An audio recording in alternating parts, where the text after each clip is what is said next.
ಎಲ್ಲಾ ಹಾನಿಯಿಂದ ಕೂದಲನ್ನು ರಕ್ಷಿಸುತ್ತೆ. ಬರೀ Amrut noni reach root premium hair oil.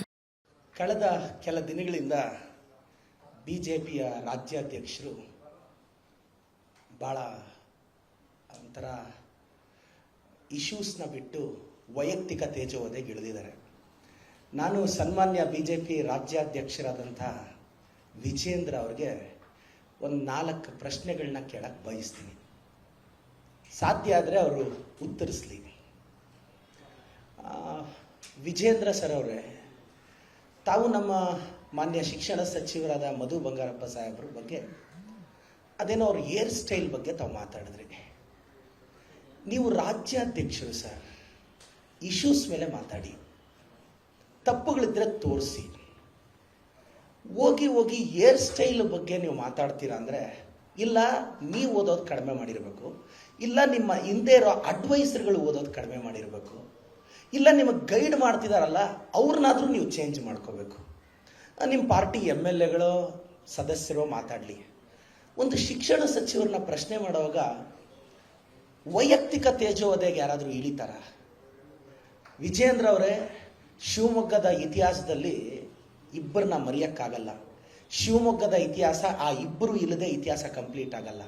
ಒಂದು ಬಂಗಾರಪ್ಪ ಸಾಹೇಬರು, ಇನ್ನೊಂದು ಯಡಿಯೂರಪ್ಪ ಸಾಹೇಬರು. ಇವರಿಬ್ಬರು ಶಿವಮೊಗ್ಗ ಚರಿತ್ರೆಯಲ್ಲಿ ಉಳಿಯೋರು. ಇವತ್ತು ಬಂಗಾರಪ್ಪ ಸಾಹೇಬರು ಸ್ಟೈಲ್ಗೆ, ಕೆಲಸದಲ್ಲೂ ಸ್ಟೈಲ್ಗೆ ಕೇರ್ ಆಫ್ ಅಡ್ರೆಸ್ ಆಗಿದ್ದವರು.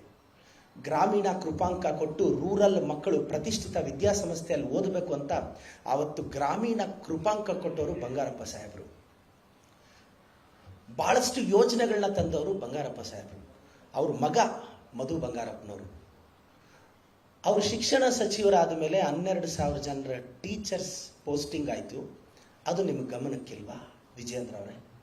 ಶಿಕ್ಷಣ ಸಚಿವರಾದ ಮೇಲೆ ನೀವು ಈ ಬಾರಿ SSLC ಎಕ್ಸಾಮ್ ಬರೆದಂಥ ಸ್ಟೂಡೆಂಟ್ಸ್ನ, ಅವ್ರ ಪೇರೆಂಟ್ಸ್ನ, ಟೀಚರ್ಸ್ನ ಕೇಳಿ ನೋಡಿ.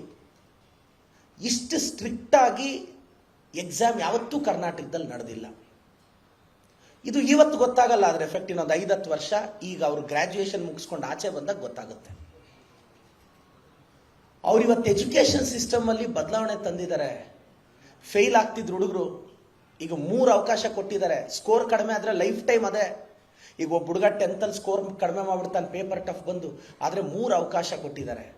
ಇಂಥ ಗಟ್ಸ್ ಇರೋದಕ್ಕೆ ಇಂಥ ತೀರ್ಮಾನಗಳು ತಗೊಂಡಿದ್ದಾರೆ. ಬಂಗಾರಪ್ಪನವ್ರ ಬ್ಲಡ್ ರೀ ಮಧು ಬಂಗಾರಪ್ಪ ಸಾಹೇಬರು. ನಾನು ಹೇಳೋದು, ಇಶ್ಯೂಸ್ ಮೇಲೆ ಮಾತಾಡೋದು ಬಿಟ್ಟು ವೈಯಕ್ತಿಕ ತೇಜೋವಧೆ ಮಾಡೋದು, ಅದು ರಾಜ್ಯಾಧ್ಯಕ್ಷರಾಗಿ, ಇದು ಸರಿನಾ ವಿಜೇಂದ್ರ ಸರ್ ಅವರೇ? ನಿಮಗೆ 2ನೇ ಪ್ರಶ್ನೆ ಸರ್. ಕರ್ನಾಟಕದಲ್ಲಿ ಬಿಜೆಪಿನ ಯಡಿಯೂರಪ್ಪ ಸಾಹೇಬರು ಎಷ್ಟು ಶ್ರದ್ಧೆಯಿಂದ ಕಟ್ಟಿದ್ರೋ ಅಷ್ಟೇ ಶ್ರದ್ಧೆಯಿಂದ ಈಶ್ವರಪ್ಪನವರು ಕಟ್ಟಿದವರು. 35-40 ವರ್ಷ ಒಂದು ಬ್ಯಾಕ್ವರ್ಡ್ ಕಮ್ಯುನಿಟಿ ಲೀಡ್ರು. ಪಾಪ ನಿಮ್ಮ ಪಾರ್ಟಿನ ಕಟ್ಟಿದ್ರು, ನೀವು ಕೂತಿದ್ದೀರ ಚೇರು, ರಾಜ್ಯಾಧ್ಯಕ್ಷರ ಚೇರು, ಅದಕ್ಕೆ ಅವ್ರ ಶ್ರಮನೂ ಇದೆ. ಈಶ್ವರಪ್ಪನವ್ರನ್ನ ಕರ್ನಾಟಕದ ಅಡ್ವಾಣಿ ಅಂತ ಕರೀತಿದ್ರು. ಅಂಥವ್ರನ್ನ ಅಧ್ವಾನ ಮಾಡಿಬಿಟ್ರಲ್ರಿ ವಿಜೇಂದ್ರ ಅವರೇ, ಅಧ್ವಾನ ಮಾಡಿಬಿಟ್ರಲ್ಲ. ಈಶ್ವರಪ್ಪನವ್ರ ಬಗ್ಗೆ ಅಂದರೆ ನಿಮ್ಮ ಪಾರ್ಟಿ ಕಟ್ಟಿದವ್ರ ಬಗ್ಗೆನೇ ಅವ್ರಿಗೆ ಟಿಕೆಟ್ ತಪ್ಪಿಸಿದ್ರಿ, ಅವ್ರ ಮಗನಿಗೆ ಟಿಕೆಟ್ ತಪ್ಪಿಸಿದ್ರಿ, ಅವರ ತೇಜೋವಧೆಗೆ ಇಳಿದ್ರಿ. ಆದರೂ ಅವರು ಅದನ್ನೆಲ್ಲ ಸಹಿಸ್ಕೊಂಡಿದ್ದಾರೆ. ಫಸ್ಟು ನೀವು ಪಾಪ ಈಶ್ವರಪ್ಪನವ್ರನ್ನ ಯಾಕೆ ಸೈಡ್ಲೈನ್ ಮಾಡಿದ್ರಿ ಅಂತ ನೀವು ಅವ್ರಿಗೆ ಹೇಳಿ. ಇನ್ನು 3ನೇದು, ಯತ್ನಾಳ್ ಸಾಹೇಬರು ವಾಜಪೇಯಿ ಸರ್ಕಾರದಲ್ಲಿ ಕೆಲಸ ಮಾಡಿದವರು, ನಿಮ್ಮ ಪಾರ್ಟಿಯ ಫೈರ್ ಬ್ರ್ಯಾಂಡು. ಅವರು ನಮ್ಮ ಮೇಲೆ ಫೈರ್ ಆಗಿದ್ದಕ್ಕಿಂತ ನಿಮ್ಮ ಮೇಲೆ ಫೈರ್ ಆಗಿದ್ದೇ ಜಾಸ್ತಿ. ಅವ್ರನ್ನೂ ಮೂಲೆ ಗುಂಪು ಮಾಡಿದ್ರಿ. ಇದ್ರ ಬಗ್ಗೆ ಮಾತಾಡಿ ವಿಜೇಂದ್ರ ಅವರೇ. 4ನೇ ಪ್ರಶ್ನೆ, ನೀವು ರಾಜ್ಯಾಧ್ಯಕ್ಷ ಆದಮೇಲೆ ಆದರೂ ಬರ ಪರಿಹಾರದ ಬಗ್ಗೆ ಧ್ವನಿ ಎತ್ತಬೇಕಾಗಿತ್ತು.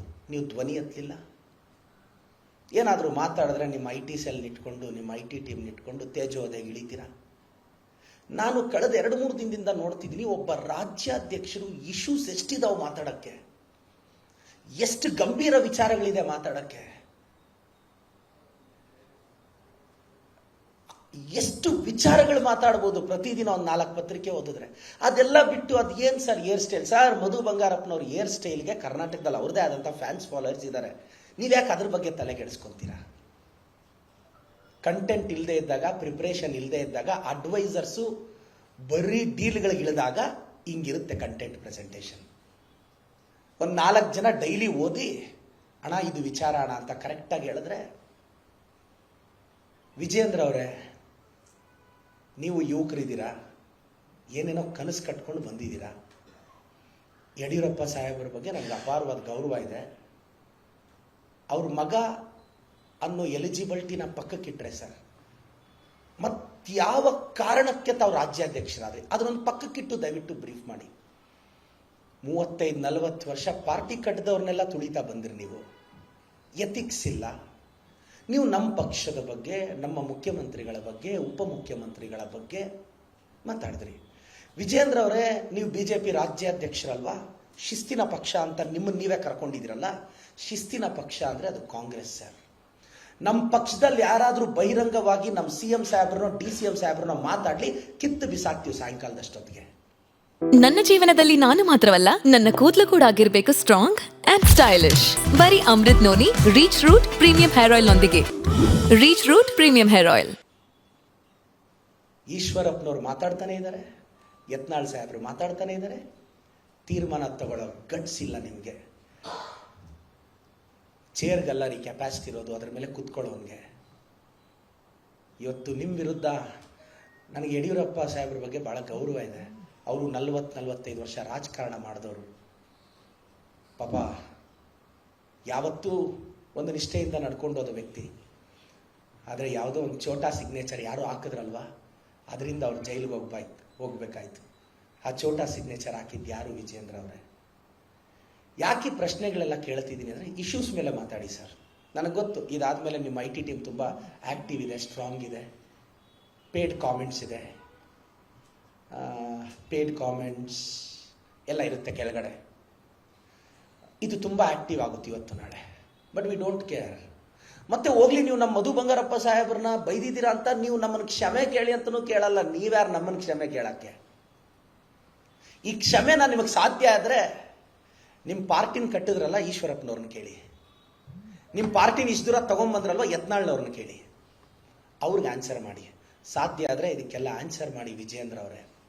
ಬರ ಪರಿಹಾರದ ಬಗ್ಗೆ ಕೇಂದ್ರ ಸರ್ಕಾರನ ನಾವು ಭಿಕ್ಷೆ ಬೇಡದಂಗೆ ಬೇಡದ್ವಿ, ಕೊಡಲಿಲ್ಲ. ನಿರ್ಮಲಾ ಸೀತಾರಾಮನ್ ಅವರು ಸ್ಪಂದಿಸಲಿಲ್ಲ. ಡೆಲ್ಲಿಯಲ್ಲೋಗಿ ಸ್ಟ್ರೈಕ್ ಮಾಡಿದ್ವಿ, ನೀವು ಬಾಯಿ ಬಿಚ್ಚಲಿಲ್ಲ. ನಮ್ಮ ಕೃಷ್ಣ ಬೈರೇಗೌಡ ಸಾಹೇಬರು ಸುಪ್ರೀಂ ಕೋರ್ಟ್ಗೆ ಹೋಗಿ ಅಲ್ಲಿ ಕೇಸ್ ಹಾಕಿ ಗೆದ್ಕೊಂಡ್ಬಂದು ಪರಿಹಾರ ತಗೊಳ್ಳೋ ಪರಿಸ್ಥಿತಿ ಬಂದಿದೆ ನಮಗೆ ಅಂದರೆ, ಕೇಂದ್ರ ಸರ್ಕಾರ ಬಿಡಿ, ನೀವು ಅಷ್ಟು ಸಂಸದರಿದ್ರೂ ನೀವು ತರಕ್ಕಾಗಲಿಲ್ಲಲ್ವಾ. ಈ ಬಾರಿ ನಾವು 19ರಿಂದ 21 ಸೀಟ್ ಗೆಲ್ತೀವಿ. ನನಗಿರೋ ಮಾಹಿತಿ 19ರಿಂದ 21 ಸೀಟು ಈ ಬಾರಿ ಕರ್ನಾಟಕದಲ್ಲಿ ಕಾಂಗ್ರೆಸ್ ಗೆಲ್ಲುತ್ತೆ. ಈ ಸಂಸದರನ್ನ ಕರ್ಕೊಂಡೋಗಿ ಕೇಂದ್ರದಲ್ಲೂ ನಮ್ಮ ಸರ್ಕಾರ ಇರುತ್ತೆ, ನಮ್ಮ ಸರ್ಕಾರದ ಹತ್ರ ಹೋಗಿ ನಾವು ಫಂಡ್ನ ರಿಲೀಸ್ ಮಾಡ್ಕೊಂಡು ಬರ್ತೀವಿ. ರಾಜ್ಯಾಧ್ಯಕ್ಷರಾಗಿ ದಯವಿಟ್ಟು ಇಶ್ಯೂಸ್ ಮೇಲೆ ಮಾತಾಡಿ ಸರ್. ಇಶ್ಯೂಸ್ ಮೇಲೆ ಮಾತಾಡಿ, ಪ್ರಶ್ನೆ ಮಾಡಿ. ನಾವು ಬೇಡ ಅಂತಿಲ್ಲ, ನಾವು ವಿಮರ್ಶೆಗೆ ಸಿದ್ಧ ಇದ್ದೀವಿ ಸರ್. ನಾವೇನು ಹೆದರ್ತಾ ಇಲ್ಲಲ್ವಾ? ನಿಮ್ಮ ವಿಮರ್ಶೆಗಳಿಗೆ, ನಿಮ್ಮ ಸೋಷಿಯಲ್ ಮೀಡಿಯಾ ಕಾಮೆಂಟ್ಗಳಿಗೆ, ನಮ್ಮ 0.1% ಏಕಾಗ್ರತೆನೂ ನೀವು ಚದರ್ಸಕ್ಕಾಗಲ್ಲ ಸರ್. ಬಟ್ ನಾನೇನು ಅಂದರೆ, ಹೇಳ್ತಾರೆ opposition is the watch dog of the democracy ಅಂತ. ನೀವು ಯಾಕೆ ಅಪೋಸಿಷನ್ ರೋಲ್ನ ಕರೆಕ್ಟಾಗಿ ನಿರ್ವಹಿಸ್ತಿಲ್ಲ? ಏನಾದರೂ ಮಾತಾಡಿದ್ರೆ 2-3 ದಿನ ಪರ್ಸನಲ್ ವಿಚಾರಕ್ಕೆ ಅಟ್ಯಾಕ್ ಮಾಡಿಬಿಡ್ತೀರಾ. ಕಟಿಂಗ್ ಮಾಡಿಸ್ಕೊಂಬನ್ರಿ ಅಂತ ಕೇಳ್ತೀರಾ ನಮ್ಮ ಸಾಹೇಬ್ರಿಗೆ. ಸರ್, ನಿಮ್ಮ ಪಾರ್ಟಿಯಲ್ಲಿರೋ MLAಗಳು ಇಂಥ ಕಾಮೆಂಟ್ ಮಾಡಲ್ಲ.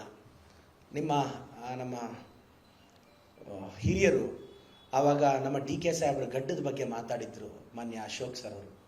ನಂತರ ಅದು ಮುಜುಗರಕ್ಕೀಡಾಗಿ ಅವರು ಕ್ಷಮೆ ಕೇಳಿದ್ರು. ನೀವು ಇಂಥ ವಿಚಾರ ಮಾತಾಡ್ತಿದ್ದೀರಾ. ನಾನು ವಿಜೇಂದ್ರ ಅವ್ರನ್ನ ರಿಕ್ವೆಸ್ಟ್ ಮಾಡ್ತೀನಿ, ಕರ್ನಾಟಕದ ರಾಜಕಾರಣದಲ್ಲಿ ನಾವು ಇನ್ನೊಂದು 30 ವರ್ಷ ಕಿತ್ತಾಡಬೇಕು. ದಯವಿಟ್ಟು ಇಶ್ಯೂಸ್ ಮೇಲೆ ಕಿತ್ತಾಡೋಣ. ನಮ್ಮನ್ನು ಪ್ರಶ್ನೆ ಮಾಡಿ ಸರ್, ಇಶ್ಯೂಸ್ ಮೇಲೆ ಮಾಡಿ. ವೈಯಕ್ತಿಕ ತೇಜೋವಧೆ ಬೇಡ ಸರ್. ಇವತ್ತು ಮಧು ಬಂಗಾರಪ್ಪ ಸಾಹೇಬರು OBC ಸಮುದಾಯದ ಪ್ರೆಸಿಡೆಂಟ್ ರೀ. ಇವತ್ತು ಗ್ಯಾರಂಟಿಗಳು ಏನು ಕರ್ನಾಟಕದಲ್ಲಿ ಅನುಷ್ಠಾನ ಆಗ್ತಿದೆ, ಆ ಗ್ಯಾರಂಟಿಗಳ ಸಮಿತಿಯ ಉಪಾಧ್ಯಕ್ಷರಾಗಿದ್ದವ್ರಿ. ಇವತ್ತು ಆ ಗ್ಯಾರಂಟಿಗಳಲ್ಲಿ ಅವ್ರ ಐಡಿಯಾ ಇದೆ. ಬಂಗಾರಪ್ಪನವ್ರ ರಕ್ತ ರೀ. ಇವತ್ತು ಅವರು ಕಷ್ಟಪಟ್ಟು ರಾಜಕಾರಣದಲ್ಲಿ 20-25 ವರ್ಷ ಸ್ಟ್ರಗಲ್ ಮಾಡಿ ಏಕಾಏಕಿ ಬಂದು ಅವರೇನೋ ಮಿನಿಸ್ಟರ್ ಆಗಿದ್ದಲ್ಲ ರೀ. ಎಷ್ಟು ಸೋಲು ನೋಡಿದ್ರು, ಎಷ್ಟು ಗೆಲುವು ನೋಡಿದ್ರು, ಎಷ್ಟು ಅವಮಾನ ಅನುಭವಿಸಿದ್ರು. ಆದ್ರೆ ಆಚೆನೂ ಬಂದು ಬೆಳೆಯೋದಿದೆ ಅಲ್ಲ, ಅಷ್ಟು ಸುಲಭ ಅಲ್ಲ. ಒಂದು ಬ್ಯಾಕ್ವರ್ಡ್ ಕ್ಲಾಸ್ ಹುಡುಗರ ಬಗ್ಗೆ ಯಾಕೆ ವಿಜೇಂದ್ರ ಅವರೇ ನಿಮಗೆ ಬೇಜಾರು? ನಮ್ಮ ಕತೆ ಬಿಡಿ. ನಿಮ್ಮಿದ್ರಲ್ಲೇ ಇರತಕ್ಕಂಥ ಬ್ಯಾಕ್ವರ್ಡ್ ಕಮ್ಯುನಿಟಿ ಲೀಡ್ರು ಈಶ್ವರಪ್ಪನವ್ರು ದೂರ ಮಾಡಿಬಿಟ್ರಲ್ರಿ. ಬಿಡಿ ವಿಜೇಂದ್ರ ಅವರೇ, ಬ್ಯಾಕ್ವರ್ಡ್ ಕಮ್ಯುನಿಟಿಯವರು ಎಮರ್ಜ್ ಆಗಲಿ. ಐಡಿಯಾಲಜಿಕಲಿ ಚರ್ಚೆಗೆ ನಾನು ಅವ್ರನ್ನ ವಿನಂತಿಸ್ತೇನೆ. ಮೋಸ್ಟ್ಲಿ ದಯವಿಟ್ಟು ನಾಳೆ ಇಶ್ಯೂಸ್ ಮೇಲೆ ಕೌಂಟರ್ ಕೊಡಿ ಸರ್. ಇಲ್ಲ ವೈಯಕ್ತಿಕವಾಗಿ ಟಾರ್ಗೆಟ್ ಮಾಡ್ತೀವಿ ಅಂದರೆ ಮಾಡ್ಬೋದು ಸರ್. ನಾವು ವಿಮರ್ಶೆಗೆ ಸಿದ್ಧವಾಗಿದ್ದೀವಿ, ವಿಮರ್ಶೆಗಳನ್ನ ಸ್ವೀಕರಿಸಕ್ಕೂ ಸಿದ್ಧವಾಗಿದ್ದೀವಿ. ಅನುಕ್ಷಣದ ಸುದ್ದಿಗಳಿಗಾಗಿ ವಿಸ್ತಾರ ನ್ಯೂಸ್ ಯೂಟ್ಯೂಬ್ ಚಾನೆಲ್ ಸಬ್ಸ್ಕ್ರೈಬ್ ಮಾಡಿ. ಹೊಸ ಸುದ್ದಿಗಳ ನೋಟಿಫಿಕೇಶನ್ಗಾಗಿ ಬೆಲ್ ಐಕಾನ್ ಕ್ಲಿಕ್ ಮಾಡಿ. ಲೇಟೆಸ್ಟ್ ಅಪ್ಡೇಟ್ಸ್ಗಾಗಿ www.vistaranews.com ವೆಬ್ಸೈಟ್ಗೆ ವಿಸಿಟ್ ಮಾಡಿ. ಅಂಗೈಯಲ್ಲೇ ಜಗತ್ತಿನ ಸುದ್ದಿ ತಿಳಿಯಲು ವಿಸ್ತಾರ ನ್ಯೂಸ್ ಕನ್ನಡ ಆಪ್ ಡೌನ್ಲೋಡ್ ಮಾಡಿ.